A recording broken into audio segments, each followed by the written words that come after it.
그래서 먼저 우리 청나라의 개항하고 일본의 개항을 먼저 보면, 자, 먼저 나라의 문이 열리잖아, 그죠? 그래서 청나라가 영국으로부터 무역 적자가 되니까 아편을 판매하기 시작합니다. 그러면서 1차 아편 전쟁이 발생했고 2차 아편 전쟁, 그죠? 우리가 좀 중요하게 볼 게 이 베이징 조약이잖아, 그죠? 자, 러시아가 베이징 조약을 중재한 대가로 연해주를 획득하게 됩니다. 그리고 조선과 국경이 맞닿게 되었고요. 조선 내 러시아에 대한 위기의식이 증가합니다. 자, 흥선대원군은 국내 프랑스 선교사를 통해서 극복을 시도했으나 실패했죠. 그리고 국내 여론도 악화됐고요. 그 다음에 청나라 또한 천주교를 탄압하기 시작하니 흥선대원군 또한 정치적인 위기를 극복하기 위해서 무슨 박해? 병인 박해를 단행합니다. 자, 우리가 이게 교과서에 있는 내용이었어요. 자, 청은 근대화 정책을 하기 위해서 양무운동을 했습니다. 그지? 이용장이라는 사람, 중체소용. 하지만 청일전쟁에서 일본한테 패배하게 되면서 생각을 바꿔서 변법 자가운동을 추진했지만 이 또한 잘 되진 않습니다. 자, 일본은 원래 네덜란드하고 청나라한테는 무역을 허용해줬죠. 그죠? 자, 하지만 이제 미국의 페리 제독의 접근에 의해서 일본도 스스로 문을 열게 됐고요. 미일 화친조약, 미일 수호 통상조약, 이 두 개의 조약으로 일본도 개항을 하게 됩니다. 이해되죠? 자, 1863년 고종이 즉위합니다. 자, 고종이라고 하면은 통상수교 거부 정책이죠. 자, 차례대로 봅시다. 1866년 병인 박해입니다. 아까 내용은 위에서 이야기했었고요. 자, 서학 천주교를 탄압한 사건입니다. 이 과정에서 누가 많이 죽죠? 프랑스 선교사가 죽게 됩니다. 그래서 프랑스가 화가 나요. 자, 두 번째는 제네럴 셔머너 사건입니다. 자, 미국과 관련됐죠. 통상 요구를 하려고 대동강을 거슬려서 평양까지 접근합니다. 하지만 다양한 횡포로 인해서 평양의 사람들이 화가 났고 이 배를 불질러 버린 사건이죠. 자, 다음은 병인 양요입니다. 자, 프랑스가 한 거고요. 강화도를 침입했고 한성근, 문수산성, 양원수, 정족산성에서 저항합니다. 하지만 철수하면서 외교장각의 도서를 약탈하게 됐는데 특히 여기서 의궤라는 이야기가 나옵니다. 자, 이렇게 1866년에 일이 끝났고요.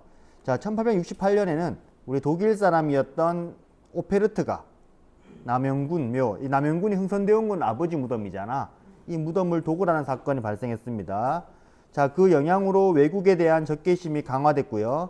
즉 통상 수교 거부 정책이 더 강화됩니다. 그 다음에 서학, 천주교에 대한 적개심도 더욱 강화됐고요. 자, 1871년입니다. 우리 제네럴 셔머너 사건을 계기로 해서 미국이 드디어 움직였습니다. 우리 신미양요라고 이야기하고요. 마찬가지로 강화도를 침입했습니다. 이때 활약한 사람은 어제연이라는 장군이고 대표적으로 광성보 전투가 있습니다.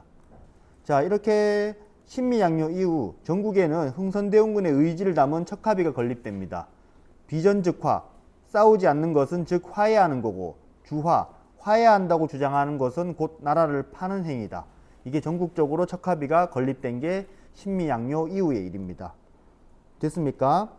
자, 우리 여기서 60년대 위정척사운동은 대표적으로 이항로, 기정진이라는 사람이 있죠. 자, 통상을 찬성합니까? 반대합니까? 반대하죠.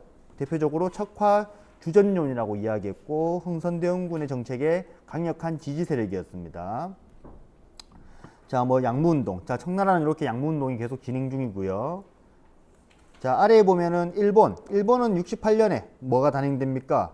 메이지 유신이 단행됩니다. 68년이면은 오페르트가 열심히 무덤을 파고 있을 시기입니다.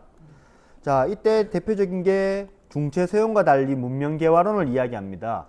대표적인 사람은 후쿠자와 유키치라는 사람이고, 자, 이 사람이 메이지 유신을 하게 되면서 모든 권력은 천황에게, 그러니까 막부에서 천황으로 돌아오게 된 거잖아. 당시 천황의 이름이 메이지 천황이었고요. 그 이름을 따서 메이지 유신, 새롭게 한다라는 이야기입니다. 그래서 개혁을 하기 전에 서양으로부터 뭘 배워야 됩니다. 그래서 대규모의 사절단을 파견하죠. 그 사절단의 이름을 이와쿠라 사절단이라고 이야기했습니다. 자, 이게 첫 번째 페이지입니다. 5분이면 끝났죠? 다음 넘어갑니다. 두 번째 페이지. 자, 이맘때쯤 되면 일본과의 갈등이 존재합니다. 그죠? 일본이 메이지 유신 이후에 외교문서 사건을 일으키는데, 즉 편지가 좀 싸가지 없게 보낸 겁니다. 그거에 대해서 우리 조선이 편지 받기를 거부합니다. 접수를 거부하죠. 그러니까 일본에서 너무 괘씸한데? 라고 하면서 무슨 론? 정한론이 대두되는 사건이 있었습니다. 자, 넘어가서 계속 보겠습니다. 자, 1873년 이제 고종이 고종이 직접 정치를 하게 됩니다. 사실 이 고종이 직접 정치하는 것도 누구의 요구 때문입니까? 우리 최익현의 상소로, 그죠?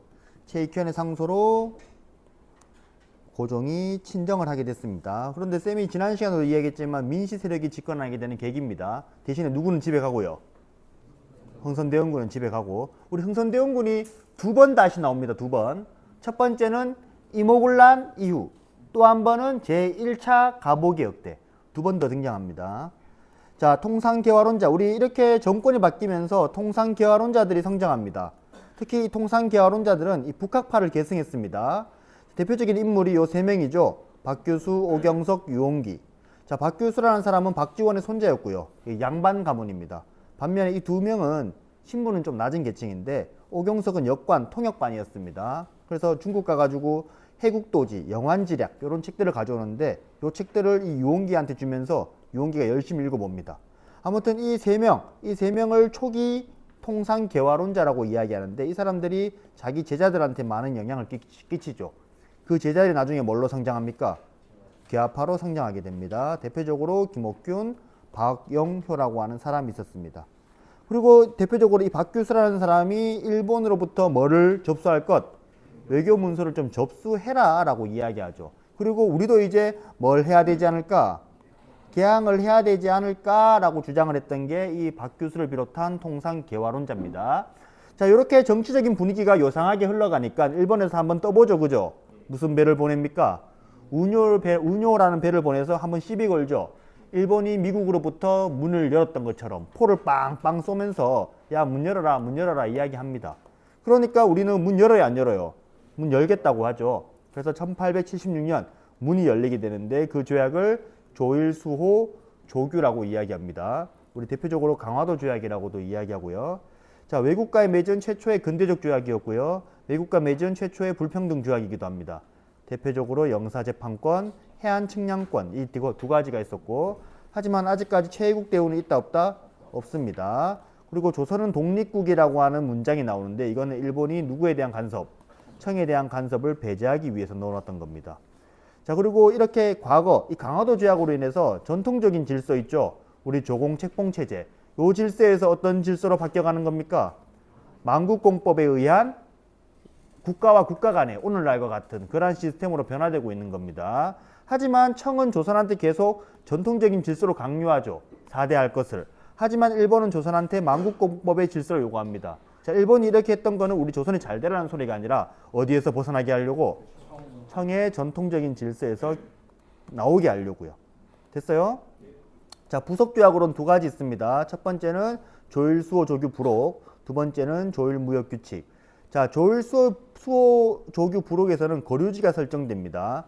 개항장에서 10리 이내에서만 외국인들이 장사할 수 있고요. 그리고 개항장에서는 일본 화폐가 사용 가능합니다. 자, 그러니까 이러한 상황에서는 내륙과 개항장을 연결하는 중개업으로 누구도 이익을 봅니까? 조선인들도 이익을 봅니다. 대표적으로 여각, 객주, 보부상과 같은 사람들. 자, 그리고 조일무역규칙에는 무가 나오죠. 그래서 조선의 경제적인 피해가 막심합니다. 그래서 조선 백성들이 일본에 대한 적개심이 증가하고요. 자, 그러자 2차 수신사로 1880년 김홍집이 이 문제를 해결하려고 시도했죠. 하지만 성공했다, 실패했다? 실패했습니다. 하지만 뭘 들고 와요? 조선 책략을 들고 오죠. 이러한 문제는 나중에 언제 해결됩니까? 1883년 조일통상장정에서 해결됩니다. 그래서 관세도 주기로 했고요. 우리 방공령이라는 걸 제정해서 우리나라 나름 쌀을 막을 수도 있었고요. 그리고 하지만 뭐를 내어줬다? 최국 대우를 내어줬다라는 한계점도 있습니다. 자, 우리 요때는 70년대는 당연히 이제 위정척사 운동은 이제 개항을 하면 돼, 안 돼? 안 되죠. 그래서 여러 사람들이 이야기했어요. 야, 일본은 서양 아니잖아 라고 하니까 일본도 누구와 같다? 서양과 같다. 외양 일체론을 주장했던 게 70년대 최익현의 위정척사 운동이 되겠습니다. 자, 우리 80년대 개화 정책의 추진에 대해서 봅시다. 자, 먼저 통리기무아문이 설치됩니다. 청나라의 총리아문을 본떠서 통리기무아문이 설치되는데, 그 아래다가 12개의 부서를 두어서 각각 이를 분담하게 하였습니다. 군사제도도요, 5군형에서 2형으로 줄이게 됐고요. 무위형, 장어형. 그리고 무위형 내에 지원자를 선발해서 별기군을 신설합니다. 그리고 별기균 고관으로 일본인을 초빙했고요. 그리고 근대 시설로 방문국, 전환국, 우정국, 기기창 이런 것들이 만들어집니다. 특히 요거 있는 기기창, 요거는 우리 나중에 외교 사절단도 파견되는데 청나라로 보낸 게 영선사였죠. 대표적으로 김윤식. 이 사람이 이모군란으로 조기 귀국하는데 이 사람이 청에서 배워왔던 것을 본따서 우리나라에 세운 게 기기창입니다. 이 방문국은 신문 만드는 거죠. 나중에 1883년 그 한성숭보가 발행되는 기관입니다. 이 전환국은 뭐가 만들어지는 곳이었어요, 이거? 화폐 만들어지는 거죠. 그래서 1892년 백동화가 만들어지는 것도 이 전환국에서 만들어졌던 거. 나중에 메가타가 등장하면서 뭐부터 없애버립니까? 전환국부터 없애버리죠. 그죠? 자, 다음에 일본에 보낸 거는 수신사가 있죠. 우리 뭐 1차 수신사, 뭐 김기수라는 사람이 있고 2차 수신사에는 김홍집이라는 사람이 있습니다. 그리고 조사 시찰단도 보냈죠. 이거 비밀리에 암행어사로 보낸 거였잖아. 그죠? 암행어사에. 자, 미국에는 보빙사가 파견되죠. 이 보빙사가 갔던 거는 뭐에 대한 답례입니까? 미국 공사 파견, 즉 조미 수호 통상 조약에 대한 답례로 갔던 게 보빙사입니다. 오케이 됐어요? 자, 이렇게 해서 한 5분 정도 2페이지 끝났습니다. 자, 3페이지 보겠습니다. 자, 우리 2차 수신사 김홍집에 의해서 조선 책략이 유포됩니다. 자, 조선 책략은 일본 주재의 청영사관이었던 황준원이 쓴 책이었고요. 이 책은 방화론, 즉 어디에 대한 대응? 러시아에 대한 대응입니다. 자, 그 방법으로 친중국, 결일본, 연미국을 이야기했는데 우리가 아직 연미국에 대해서는 좀 낯섭니다. 그죠? 자, 아무튼 이 조선 책략이 유포되니까 반대하는 사람들이 어마무시하게 많습니다. 자, 80년대 위정척사입니다. 개화 정책에 대한 반발이었고요. 특히 이 이만손, 손이 2만 개, 무슨 만인소? 영남 만인소를 통해서 강력하게 저항을 했고요. 이 홍제학이라는 사람은 고종을 비판하다가 처형당하기도 합니다. 자, 아무튼 이 수많은 반대에도 불구하고 정부는 이 미국과의 조약을 추진시킵니다. 그래서 1882년 조미 수호 통상 조약이 체결됐고요. 자, 이는 우리가 영어를 할 줄 아는 사람이 없어가지고 청나라가 대신합니다. 하지만 이 청나라가 조선은 우리의 사대하는 나라야 이렇게 약간 좀 헛짓거리 하다가 미국이 그거 인정 안 해라고 하면서 끝나게 되죠. 아무튼 조미 수호 통상 조약을 체결로 이 청나라한테 이렇게 도움받아야 되니까 우리도 나중에 외국어를 가르칠 수 있는 학교를 만들어야겠다라고 해서 뭐 동문학이 만들어지고 그렇게 학교들이 만들어집니다. 자, 그리고 이 미국과의 조약에서는 특이하게 관세 자주권을 인정해 줬어요. 그리고 거중조정이라고 이야기해서 조선이 위험에 처할 때 미국이 반드시 도와준다라는 규정도 넣었습니다.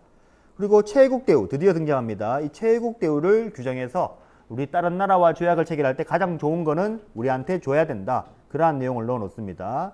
자, 이 조미 수호 통상 조약은 조선이 서양과 맺은 최초의 근대적 조약입니다. 이건 아까 전에 외국이 아니라 누구? 서양입니다. 서양. 자, 우리 82년에 이모군란이 발생합니다. 그죠? 자, 이모군란의 내용을 보면은 자, 구식군리에 대한 차별이고요. 쌀값이 폭등해서 쌀값 폭등한 건 일본이 자꾸 무제한 양공 유출하니까 그런 겁니다. 그러니까 도시 하층민들이 불만을 갖게 되고요. 당연히 이 쌀을 가져가게 된 원흉이 일본이다 보니까 일본에 대한 안 좋은 감정도 나타납니다. 그리고 이 개화정책, 우리 당연히 민씨에 대한 전반적인 불만이 여기에서 등장하게 됩니다. 그래서 전개 과정을 보면은 자, 이모군란을 일으킨 구식 군인들이 정부 고관의 집과 일본 공사관을 습격합니다. 그리고 신식 별기군을 이끌고 있었던 일본인 교관을 살해하게 됐고요. 이 과정에서 도시 하층민이 가담하게 되면서 이 이모군란은 좀 걷잡을 수 없게 좀 커지게 됩니다. 이렇게 일이 커지게 되니까 이 고종 임금은 이 일을 어떻게 해결해야 될지 흥선대원군한테 대신 맡기게 됩니다. 그래서 흥선대원군이 다시 한번 집권하게 되는 계기가 됐죠. 그리고 흥선대원군은 집권하자마자 개화정책을 모두 올스톱 시켜버립니다. 통리기무화문을 폐지해버리고 다시 구식군대를 부활해버리고, 하지만 도망가고 있었던 민씨가 누구한테 도움을 요청합니까? 청한테 도움을 요청했고 청이 즉시 개입하게 됩니다. 청이 들어오면서 이모군란을 진압하게 됐고요. 흥선대원군을 다시 청으로 납치해 가버립니다. 그리고 민비가 다시 재집권했다. 자, 결과적으로 보면은 청나라가 조선에 대한 간섭이 강화됩니다. 조선의 군대가 주둔하게 되고요. 재정고문으로 마건상, 외교고문으로는 멜렌드로프가 임명되게 됩니다. 그리고 조청 상민 수륙 무역장정을 체결하게 돼서 청나라는 이제 내륙으로 진출 가능하게 됩니다. 그래서 보시면 체국 대우에 대한 규정으로 추후 다른 나라도 이 내륙 진출에 대한 가능성을 얻게 되죠. 자, 일본도 이 시기에 재물포 조약을 체결해서 배상금 지불을 받게 됐고요. 특히 일본 공사관 경비병을 주둔시키게 됩니다. 그래서 따지고 보면 이모군란 이후에 청나라도 조선의 군대가 주둔을 하게 되고요. 일본 공사관도 조선에 주둔하게 되면서 얘들 둘이 뭐 할 가능성이 커진다? 전쟁이 날 가능성이 커집니다. 자, 우리 요게 체국대우 아까 요 이야기하다가 마저 할게요. 다른 나라들은 체국대우를 가져가는데 일본은 가져갈 수 없죠. 그래서 일본은 바로 1년 뒤에 조일 통상장정을 체결해서 미국처럼 관세 인정해주겠다. 그리고 우리나라 사람들이 그렇게 불만이 많았던 방공령을 제정해달라. 단 몇 개월 내 통보, 1개월 내 통보를 규정합니다. 그리고 체국대우 규정, 요거를 드디어 가져가게 되면서 일본도 이제 어디에 진출할 수 있다? 내륙으로 진출할 수 있게 되는 겁니다. 자, 외국인에게 내륙 무역권이 허용되니까 조선인들의 피해가 심각합니다. 자, 외국인들이 서울에도 상권을 만들고요. 곳곳에 상권을 만듭니다. 특히 서울에 상권이 제일 많았겠죠. 특히 서울에서는 청나라 상인과 일본 상인 간의 대립이 엄청나게 심화됩니다. 서울에도 이제 청해 거류지, 일본 거류지가 만들어지면서 서로 대립이 심각해요. 자, 이러한 것을 대응하기 위해서 우리나라 상인들은 상권 수호 운동을 하게 되는데 대동상해, 장통상해라고 하는 상회사를 만들어서 대응하게 되고요. 그리고 1898년에는 황국중앙총상회를 조직해서 또 일본의 이러한 상권 침탈, 청해 상권 침탈에 대응하기도 합니다. 자, 여기 보시면 실제로 우리 아까 이게 방공령 이야기 했잖아요. 실제로 방공령이 선포되긴 합니다. 1889년에 함경도에서, 1890년 황해도에서. 그런데 실제로 우리 1개월 전 통보를 하긴 했는데 늦었다라는 구실로 결국 방공령을 철회하게 됐고요. 오히려 배상금을 지불해주는 이러한 사건이 있습니다. 자, 다음 이모군란 이후에 아까 이야기했던 내용을 총정리하면 결국에는 우리나라의 청해 간섭이 심화된다는 이야기입니다. 그러니까 이 개업파들 사이에서 청이 저렇게 자꾸 간섭하면 안 될 텐데 라고 하는 사람들이 등장해요. 그 과정에서 이렇게 온건개화파와 급진개화파가 구분되게 되는데, 자, 이 사대당이라는 이름은 이 급진개화파가 놀려서 그래요. 너는 개화하는 사람이 아니라 청나라한테 사대하는 사람들 아니냐. 자, 온건개화파에는 대표적으로 김윤식, 김홍집, 오윤중이라는 사람이 있었고요. 청나라의 양무운동을 모델로 합니다. 그리고 대표적으로 동도 서기론, 동쪽의 도는 그대로 지키되 서양의 기술만 이용하자라고 하고요. 청나라와의 전통적인 우호관계를 허용하는 입장입니다. 반면에 급진개화파, 자기 스스로를 이제 개화를 하는 사람, 개화당이라고 이야기하고 김옥균, 박용효, 홍영식이라는 사람이 있죠. 그래서 얘들은 일본의 메이지 유신을 모델로 했고요. 일본이 주장했었던 문명 개화론을 하려고 합니다. 그리고 아까 사대당이 하는 것처럼 청나라의 전통적인 관계를 허용하는 게 아니라 청해 간섭을 완전히 끊어내려고 하는 사람들이 급진개화파 인물들이고요.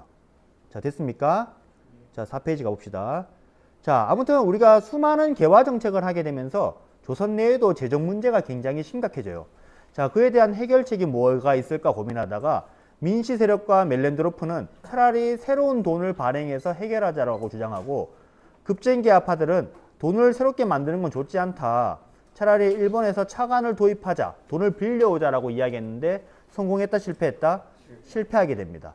자, 이렇게 급진개화파의 영향력이 이 약화되는 상황, 지금 이모군란 이후 청해 간섭이 심하고 급진개화파 또한 지금 서 있을 자리를 잃어버리는 상황입니다. 그리고 때마침 청나라와 누구와의 전쟁이 터져요? 청과 프랑스와의 전쟁이 터집니다. 그래서 조선 내에 주둔하고 있었던 군대를 일부 철수하기도 합니다. 그리고 일본 공사관 경비병이 누구를 지원하기로 하냐면 급진개화파들을 지원하기로 합니다. 자, 그래서 요 세 가지가 뭐에 영향이 됐냐면 갑신정변의 배경이 되었고요. 1884년 이 배경하에 갑신정변이 터지게 됩니다. 자, 급진개화파가 일으킨 거고요. 자, 우정총국 개국 축하연을 기회로 해서 민씨의 고위관리, 즉 온건개화파의 고도들을 다 제거합니다. 그리고 고종을 즉시 경우궁으로 피신시키고 개화당 정부가 수립되었음을 알립니다. 그리고 이제 바로 개혁을 시행하기 위해서 14개 조의 개혁 정강을 발표했고요. 그 내용을 보면 흥선대원군 빨리 온나, 문벌 폐지, 이제 신문제도를 폐지하겠다는 거죠. 그 다음에 지조법, 세금제도로 바꾸겠다라는 거고요. 모든 돈은 다 어디로 통일하겠다? 호조로 통일하겠다는 이야기가 나옵니다. 그리고 대신과 참차는 의정부에서 회의해서 이제 의정부에서 회의하고 결정하고 공포할 수 있다. 즉 왕의 간섭을 조금 적게 할 수 있다.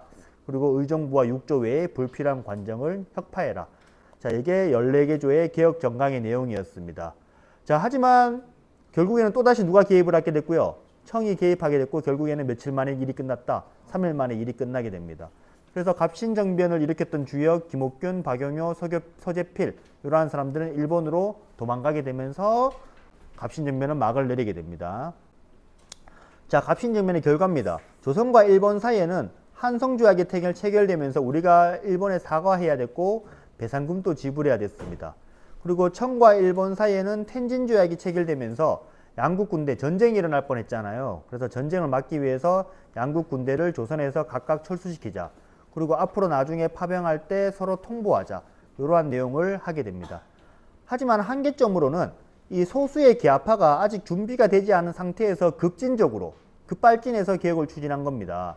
그리고 또한 스스로 해결해야 되는데 일본 공사관 경비병, 즉 일본의 군사적 지원에 의존하게 됐고 가장 중요한 것은 백성들의 지지를 얻지 못합니다. 그래서 백성들은 실제로 이 3.1 천하가 어떤 사건인 줄 알았냐면 그냥 자기들끼리 반란이 일어난 사건인 줄 알았답니다.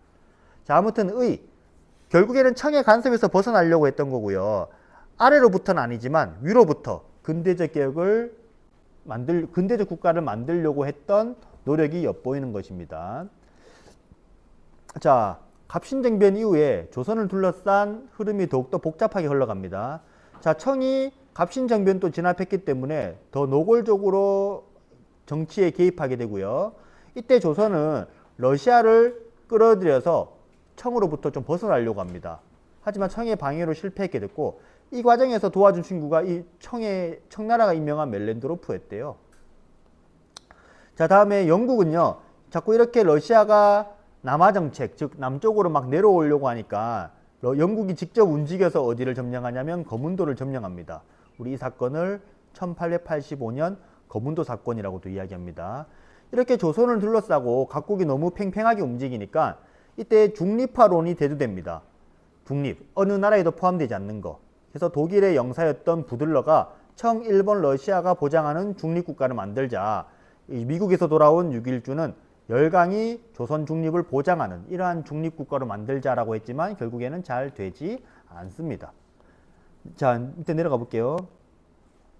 밑에 교육기간은 좀 이따가 이야기하고, 자, 우리 그 다음 이야기할 거는 이제 동학과 관련된 내용인데, 동학은 크게 교조 신원운동 단계, 고부 농민봉기 단계, 그리고 1차 농민봉기 단계, 2차 농민봉기 단계, 총 4단계로 이루어질 건데, 우리 이 동학 농민운동을 시작으로 해서 갑오개혁과 청일전쟁 다 같이 일어납니다. 그런데 여기에서 설명할 때는 동학 농민운동을 중점으로 두면서 설명을 하겠습니다. 자, 먼저 동학이라는 것은 서학에 대응하기 위해서 만든 종교입니다. 이 최재우라는 사람이 만들었고요. 하지만 평등을 이야기했기 때문에 정부로부터 탄압받습니다. 그래서 최재우도 나중에 죽게 되죠. 그래서 평등과 사회개혁을 요구했고요. 최재우가 죽고 나서 두 번째 교주가 된 최시영을 중심으로 해서 교단이 새롭게 정비가 됐고, 즉 또한 이 포접제를 통해서 이 동학이 좀 널리 확산되는 그러한 상황이 나타납니다. 자, 첫 번째 교조신원운동 단계를 볼게요. 자, 1892년 먼저 공주와 삼내 지역에서 종교적 집회가 나타나는데 그 집회의 요구들은 주로 종교적인 요구였습니다. 최재우의 억울함을 풀어주세요. 그 다음에 동학의 종교적 자유를 허용해 주세요. 주로 이러한 내용이 전부였는데 우리 1년 뒤 이 보훈 집회에서는요. 이 종교적 요구 플러스 정치적 요구까지 제기되게 됩니다. 그래서 탐관오리를 처벌해라, 외세를 배척해라 이러한 이야기까지 나오는 거. 그래서 당시 동학을 믿는 사람들이 조금 더 정치에 관심이 많아지게 됐다. 그 이야기가 되겠고요. 자, 동학 농민운동의 시작을 알렸던 거는 1894년 고부 농민봉기입니다. 자, 배경을 보시면 당시 고부 군수의 조병갑의 횡포가 너무나 심했습니다. 대표적으로 만석보라는 저수지를 만들어서 여기에다가 물세를 받기도 했었죠. 자, 이때 당시 동학의 소속이었던 이 전봉준이 이 동학의 몇몇 사람과 사발 통문을 돌려서 봉기를 일으키려고 하죠. 그래서 결국 성공해서 고부 관할을 점령했고요. 이 조병갑을 잡아 가두게 됩니다. 다음으로 온 새로운 군수가 이 조병갑의 잘못을 인정하면서 그것을 고치겠다라고 약속을 하면서 고부 농민 봉기는 여기서 멈추게 됩니다. 자, 하지만 나중에 그 사건을 조사하기로 온 안핵사 이 이용태가 횡포를 부리기 시작합니다. 고부농민봉기의 주모자들을 체포하고 가두기 시작한 거죠. 자, 그러다 보니까 농민군은 다시 일어나기로 마음먹습니다. 자, 이때 제1차 동학농민운동의 전개고요. 그래서 94년 3월에 이 무장이라는 지역에서 봉기했고요. 그리고 뒷산으로 올라갑니다. 다 흰색 옷이 입고 있어서 백산이라고도 이야기하죠. 여기에서 4대 강령을 발표하고 보국안민, 제폭구민이라는 이러한 명확한 구호를 내세우기도 시작합니다. 자, 이렇게 농민군이 크게 일어나니까 정부에서 가만히 있지는 않습니다. 정부에서 군대를 보냈지만 황토현, 황룡촌이라는 지역에서 농민군한테 다 패배하게 되면서 결국에는 농민군이 승리하게 됩니다. 그리고 그 기세를 몰아서 전라도에서 가장 큰 성 정주성까지 점령하게 되죠. 이렇게 사건이 더욱더 커지니까 다급해진 정부는 청나라에게 구원을 요청합니다. 자, 94년에 청나라 군대가 상륙하고요. 또 바로 하루 지나서 일본의 군대가 상륙합니다. 자, 일본의 군대가 상륙하게 된 거는 무슨 조약의 근거? 텐진 조약의 근거가 되겠죠. 자, 이렇게 외국 군대가 막 들어오게 되니까 농민군은 서둘러 정부와 화해를 하기로 약속합니다. 우리 그거를 전주화약이라고 이야기합니다. 자, 농민군과 정부 사이에 패전개혁을 조건으로 농민이 해산하게 되고 서로 약속을 하게 됐어요. 그리고 패전개혁을 하기 위해서 서울에다가는 교정청이 설치됐고요. 전라도에는 직강소가 설치됩니다. 이 직강소는 농민들이 서로 자치기구를 이루었던 거죠. 자, 하지만 이 전주화약이 끝났기 때문에 조선에서는 이 두 나라한테 좀 다시 집에 가면 안 되냐고 했지만 일본은 안 가죠. 일본은 이 내전개혁을 핑계로 경복궁을 점령해 버립니다. 그리고 청나라를 기습 공격하면서 청일전쟁이 발발하게 됩니다. 자, 여기에서 내전개혁이라고 이야기하죠. 그 내전개혁을 핑계로 무슨 개혁이 시작됩니까? 제1차 갑오개혁이 시작됩니다. 자, 일본의 이러한 강압 속에서 나타난 거고요. 흥선대원군을 섭정을 하고요. 우리 흥선대원군 세 번째 등장이죠. 그죠? 그리고 이 김홍집 내각이 수립됩니다. 자, 아까 농민군이 만들었던 교정청이 폐지됐고요. 군국 기무처가 설치됩니다. 이게 좀 고쳐야겠네요. 군국 기무처.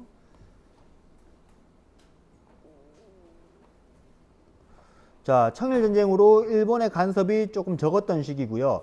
조선인 관료들이 주도적으로 개혁을 실행해 나갈 수 있었습니다. 그래서 이 1차 갑오개혁 때 갑신정변 정강과 동학농민군의 패전개혁의 요구들이 좀 반영이 된다고 이렇게 이야기를 합니다.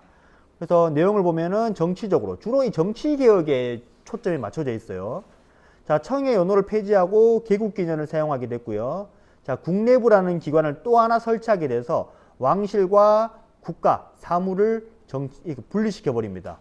그래서 국내부는 왕실의 업무만, 의정부는 국가의 업무를 하게 만들었던 거고, 또 과거제도를 폐지하고 경무청을 설치해서 경찰제도를 시행하게 됩니다. 자, 경제적으로는 국가재정을 모두 탁지 아문으로 일원하고요. 은본위 화폐제도를 정착시킵니다. 그리고 이제 모든 세금은 이제 오로지 화폐로만 납부하도록 했고 도량형 동안 통일됩니다. 자, 사회적으로는 특히 이 농민군들이 요구했던 내용들이 상당히 많이 반영이 됐는데 신분제도가 없어지든지 노비제도가 폐지되든지 일찍 결혼하는 걸 금지하든지 과부, 우리 이혼한 사람 다시 결혼할 수 있게 허용하든지 연좌제, 아빠가 잘못하면 내 자식도 잘못이다. 이런 것들을 다 폐지하게 되는 게 1차 갑오개혁의 내용입니다. 자, 아무튼 이 청일전쟁이 발발하니까 농민군들도 다시 한번 더 재봉기합니다. 자, 농민군들이 힘을 합치게 되는데 우리 1차 때는 주로 이 남쪽에 있었던 농민군들만 했다면 이제 북쪽, 즉 선병이라고 하는 사람이 이끄는 북쪽에 있는 농민군들도 힘을 다 합치게 됩니다. 이 둘이 어디서 만나요?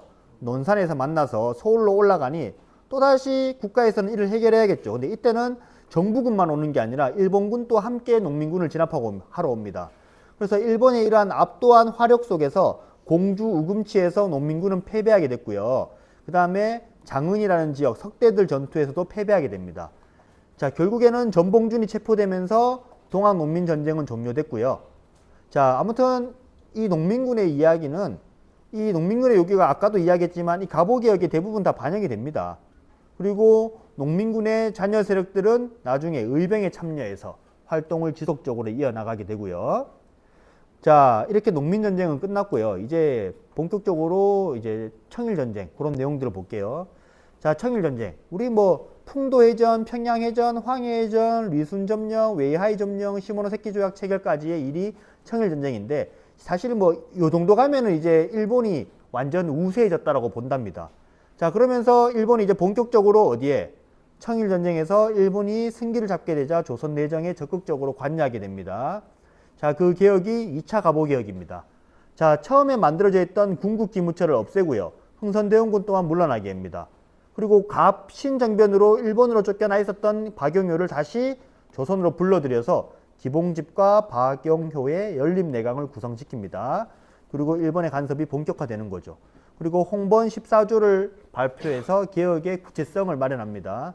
홍범 14조의 중요한 뭐 좀 우리 갑신정강 14교조랑 구분하려면 갑신정강은 호조라는 말이 있고 홍범 14조는 탁지아문이라는 말이 있습니다. 자, 2차 갑오개혁에서는 의정부의 명칭을 내각으로 바꿉니다. 그리고 지방에서는 팔도를 23부로 개편하고 그리고 사법적인 분야에서는 근대적인 재판소를 설치해서 사법권을 분리시키고 독립시킵니다. 그리고 교육면에서는 교육입국조서를 발표해서 한성사범학교, 즉 선생님을 키우기 위한 학교부터 만들게 됩니다. 자, 뒤에서 볼게요. 자, 결국에 청일전쟁은 일본의 승리로 마무리하게 됩니다. 그래서 일본은 청나라와 시모노세키 조약을 체결하게 됐고요. 시모노세키 조약의 내용은 랴오둥 반도를 할양한다, 타이완을 할양한다, 막대한 배상금을 지불한다라는 건데 특히 랴오둥 반도의 할양과 관련해서는 러시아가 굉장히 화가 납니다. 러시아가 원래 찜해놨던 곳이었단 말이야. 결국에는 이 러시아의 간섭, 즉 러시아는 프랑스와 독일, 러푸독 이 3국의 간섭을 통해서 일본은 조금 더 깨갱하게 되죠. 그래서 3국 간섭으로 일본은 러시아에게 굴복하게 됐고요. 결국 랴오둥 반도를 반환하는 대신 막대한 보상금을 수령하게 됩니다. 자, 우리 일본이 이 청일전쟁으로 일단 막대한 배상금을 받는 건 맞습니다. 그래서 강화도 조약, 초반기에 강화도 조약으로 영국산 면제품을 일본에 들어온 영국산 면제품을 다시 조선에 판매하는 제도를 택했다면 청일전쟁 이후 때부터는 우리 돈을 굉장히 많이 받았잖아. 그래서 일본이 이제 직접 공장을 열심히 돌려서 일본산 면제품을 조선에 판매하게 됩니다. 자, 아무튼 이제 3국 간섭으로 국제 정세가 러시아에게 유리하게 흘러가니까 조선은 러시아를 이용해서 일본의 간섭에서 벗어나려고 합니다. 자, 그렇게 해서 박용효, 일본에서 온 박용호를 아웃시켜버리고요. 온건기아파, 친러, 친미내각을 구성합니다. 자, 사실 이런 거는 이제 민비가 이제 주도를 합니다. 자, 그러면서 일본은 이렇게 다 된 밥을 못 먹고 버리게 됐구나라고 생각을 하면서 그 주역이 누구냐고 생각했냐면 민비라고 생각을 했대요. 그래서 이 민비를 제거하는 을미사변을 일으키게 됩니다. 자, 을미사변 이후에 완전히 주도권은 일본한테 돌아옵니다. 우리 그 개혁을 을미개혁이라고 이야기해요. 자, 그래서 김홍집, 육일준 등의 친일 내각이 수립됐고요. 단발령을 공포하고 태양력을 사용하고 건양이라는 연호를 사용하고 종두법을 실시하고 군제 개편, 중앙에는 친위군, 지방에는 진위군 이러한 제도를 만듭니다. 자, 을미개혁 좀 더 이야기할게요. 자, 이렇게 을미사변과 단발령이 공포되니까 우리 을미의병이 발생합니다. 우리 주로 처음에 나타난 의병은 양반층이 주로 이끌었고요. 유인석과 이소원과 같은 유생의 지도자들이 이끌었습니다. 자, 이때 동학농민군의 잔여 세력도 가담하기도 합니다. 하지만 우리가 알다시피 아간 파천으로 모든 개혁은 중단되잖아요. 그죠? 칠러 세력의 도움, 즉 베베르, 러시아 공사관이었던 베베르의 도움으로 고종이 러시아 공사관으로 이동합니다. 그리고 나서 단발령을 폐지하고 의병한테 너희 집에 가라라고 이야기하니까 의병들 어떻게 집에 갑니다. 알겠지? 하지만 해산된 의병과 농민의 일부는요, 이 활빈당이라고 하는 등 다양한 조직을 이용해서 나중에 나타나는 을사의병까지 계속 의병을 해 나가기도 합니다. 자, 아무튼 이 아간 파천으로 인해서 일본과 관련된 사람들을 모두 쫓겨나게 되면서 을미개혁은 중단됩니다. 이제 러시아의 우위 속에 한반도의 분위기가 흘러가는데, 자, 이때부터는 본격적으로 이권 침탈의 시기라고도 봅니다.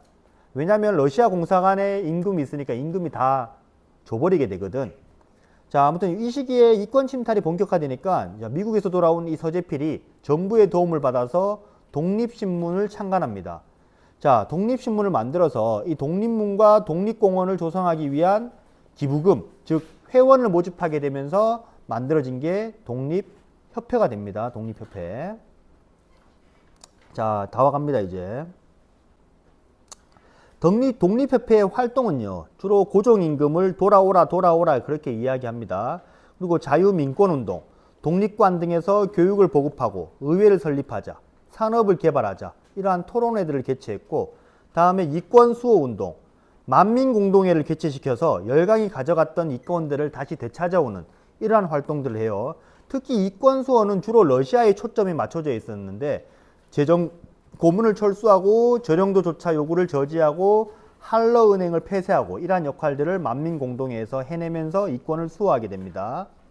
자, 고종의 황국 요구를 받아들여서 고종이 돌아옵니다. 그리고 1897년 대한제국을 수립하게 되는데, 자, 대한제국. 자, 이 아간 러시아 공사관에서 경운궁, 즉 덕수궁으로 돌아오게 된 고종은 광무라는 연호를 사용하게 되고 대한제국이라는 국호를 사용하게 되고요. 환구단에서 황제 즉위식을 올리면서 대한제국을 정식적으로 출범시키게 됩니다. 자, 그리고 여기 우리가 의회 설립이라고 적혀 있는데, 자, 의회 설립을 하려면 국가의 협의가 필요합니다. 그래서 국가와 국민들이 함께하는 관민공동회를 개최해서 헌의 6조를 통과시킵니다. 고종이 승인을 했고요. 그래서 원래 있었던 이 중추원을 의회의 형태로 바꾸는 작업을 해서 중추원 관제가 반포됩니다. 그래서 중추원이라는 곳에서 의회의 기능을 부여한 거고요. 총 50명 중에서 절반은 황제와 정부가 임명했고 50명 중 절반은 독립협회가 임명합니다. 이처럼 독립협회의 힘이 점점 세지니까 이 독립협회의 활동에 기존에 있었던 보수 세력들의 위기감이 나타났대요. 그래서 독립협회가 고종을 폐위하고 공화정을 실시한다라고 하고 하는 모함을 하게 되면서 결국 고종은 독립협회를 해산하라고 이런 명령을 내려요.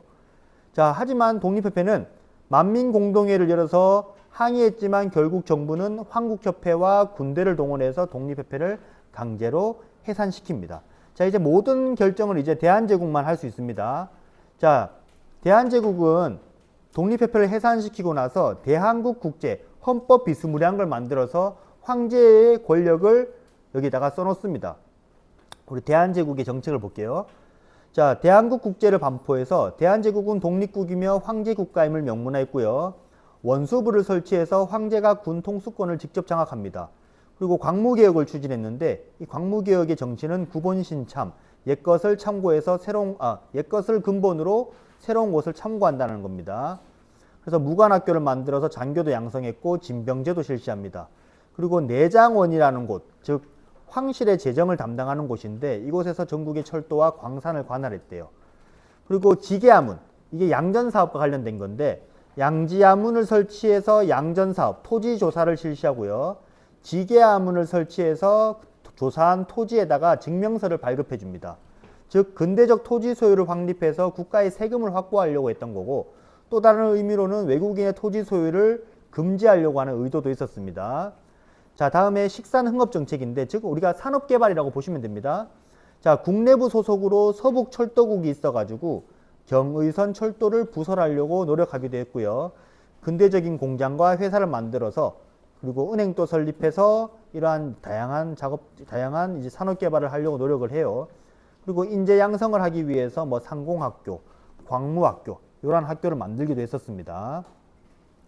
그리고 대한제국의 외교활동으로는 한청통상조약을 체결해서 드디어 청나라와 대등한 입장에서 조약을 체결하게 됐고, 벨기에, 덴마크와 국교와 외교관계를 수립하고 외교관을 파견하기도 합니다. 그리고 국제기구에 가입도 해서요. 뭐 만국우편연합, 국제적십자사 이런 데 가입도 하고 파리 만국 박람회에 뭐 사람을 보내기도 합니다. 자, 여기에 뭐 근대 언론, 한글, 국학, 문학, 예술, 종교계의 변화 다 정리해 놨는데 이 부분들도 한번 나중에 여러분들이 한번 읽어보시면 될 것 같습니다. 지금 시간이 없어가지고 한번 읽어보시면 다 될 것 같아요. 그리고 뭐 보시면은 뭐 대한매일신 뭐 베델 국제보상공원을 홍보했다 뭐 등등 요 내용이 있습니다. 그 다음에 나철 이런 것들 보시고, 자, 마지막 페이지입니다. 자, 러시아가 세력을 확장합니다. 그죠? 조선에서 일본과의 대립이 심화됐고요. 특히 용안포를 점령하면서 더욱더 경쟁이 격화되죠.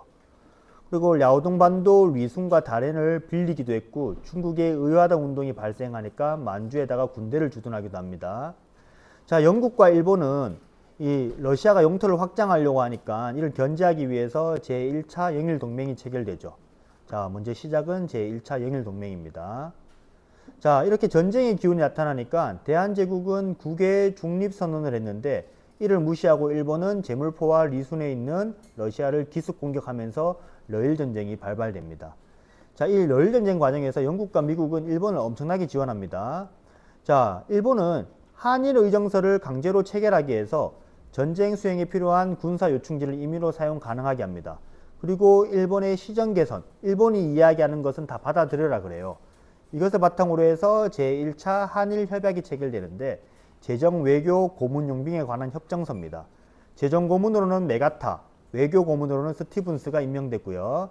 메가타의 화폐 정리 사업은 여기 내용들을 보시면 됩니다. 크게 이야기하면 전환국을 폐쇄했고 화폐 발행권을 빼앗고 제1은행권 화폐를 발행한 겁니다. 화폐 정리 사업. 하지만 부등가 교환을 하게 됐고요. 일본이 대한제국의 금융을 지배하게 됩니다. 자, 우리 여기 있는 백동화. 이 백동화가 원래 전환국에서 1892년부터 만들게 된 건데 요거를 제1은행권으로 바꾸게 되는 거예요. 자, 그리고 뭐 대규모의 차관, 빚을 제공해서 우리나라가 일본에 빚지게 만드는데 이것을 막기 위해서 국채보상운동이 전개되죠. 그래서 대구에서 먼저 시작이 됐고요. 전국으로 확산됩니다. 자, 서울에서 국채보상 기성회가 만들어지면서 대한매일신보를 비롯한 각종 언론기관들이 지원을 합니다. 하지만 통감부는 항일운동으로 간주해서 매일신보 양계탁을 구속하는 등 국채보상운동이 중단되는 이러한 사건도 있죠. 그리고 이 스티븐스는 외국 돌아다니면서 이게 잘못된 정보를 막 퍼뜨려요. 그래서 1908년에 전명훈, 장윤환 같은 사람이 샌프란시스코에서 스티븐스를 저격합니다. 자, 1차 한일협약 이후에 자, 이제 영국과 미국이 일본을 지원하면서 전쟁에서 일본에 유리한 환경이 조성됩니다. 이제 일본이 이길 것 같다라는 거야. 그래서 일본은 각국의 동의를 받는데 미국과는 가스라 테프트 밀약, 그 다음에 영국과는 제2차 영일동맹, 그 다음에 전쟁을 종료하는 조약으로 러시아와 포츠머스 조약을 체결해서 러일 전쟁을 종결시킵니다. 이 내용에서는 일본이 이제 만주로도 진출할 수 있는 이러한 기반들을 마련합니다. 그래서 이 내용들을 한번 참고해 주시면 되겠고요. 자, 이제 각 나라의 동의를 받았으니 나라를 빼앗습니다. 먼저 외교권부터 빼앗는데 을사늑약을 체결합니다. 근데 고종은 끝까지 거부했죠. 그래서 을사오적의 동의만으로 체결을 강행합니다. 그래서 외교권이 빼앗기고 통감부가 설치됩니다. 자, 을사늑약에 대한 저항으로 을사늑약 파기를 주장하는 상소가 있었고 늑약의 부당함을 알리는 글 황성신문, 특히 황성신문에서 이 장지연이라는 사람이 시일야 방성되고 이러한 글을 쓰기도 합니다. 그 다음에 상인들이 항의하면서 문 닫기도 했고요. 민영환이라든지 조병세와 같은 이러한 애국지사들이 스스로 억울함에 못 이겨서 자결하기도 합니다. 자, 이때 고종은 뭐 했냐? 을사늑약에 대한 무효를 선언해요. 그 다음에 헐버트라는 사람을 시켜서 특사로 파견했지만 미국이 거절합니다. 그 다음에 네덜란드 헤이그에 헤이그 특사를 파견해서 우리의 억울함을 풀어내려고 했지만 결국엔 실패했고요. 일본을 이를 계기로 고종을 강제로 퇴위시켜버립니다. 자, 아무튼 이 사건을 계기로 해서 을사의병이 발생합니다. 을사의병. 자, 민종식, 최익현 이러한 사람들은 양반 쪽이고요. 최익현 세 번째 등장이죠. 결국 이 을사의병을 끝으로 스시마 섬에서 죽게 돼요. 그리고 을사의병의 특이한 점은 이제 평민 출신의 의병장 신돌석이 등장한다라는 내용이 되겠습니다. 자, 1907년 네덜란드 헤이그 특사 계기로 고종이 강제 퇴위됐고요. 그 다음에 1907년에는 한일 신협약을 체결하면서 통감의 권한을 더욱더 강화시킵니다. 이제 통감이 고위 관리를 임명할 수 있는 거예요. 그 다음에 몰래 군대를 해산하게 되죠. 자, 이 고종의 강제 퇴위와 군대 해산을 계기로 해서 정미의병이 발생하게 되고요. 해산된 군인이 참여하면서 전투력이 상승됩니다.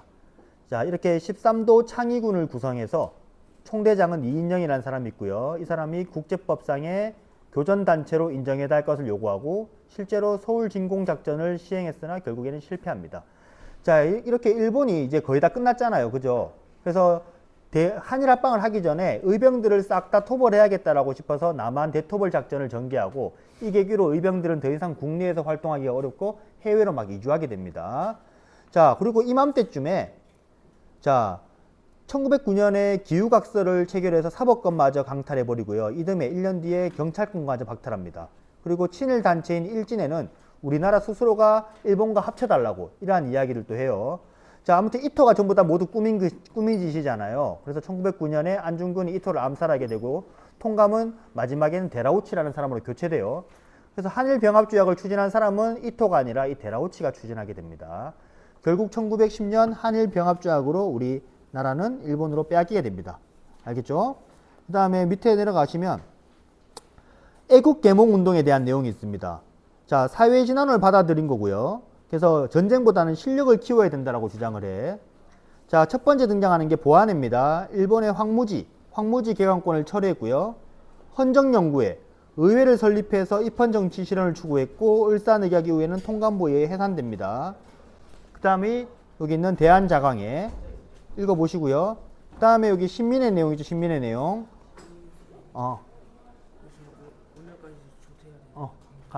가세요.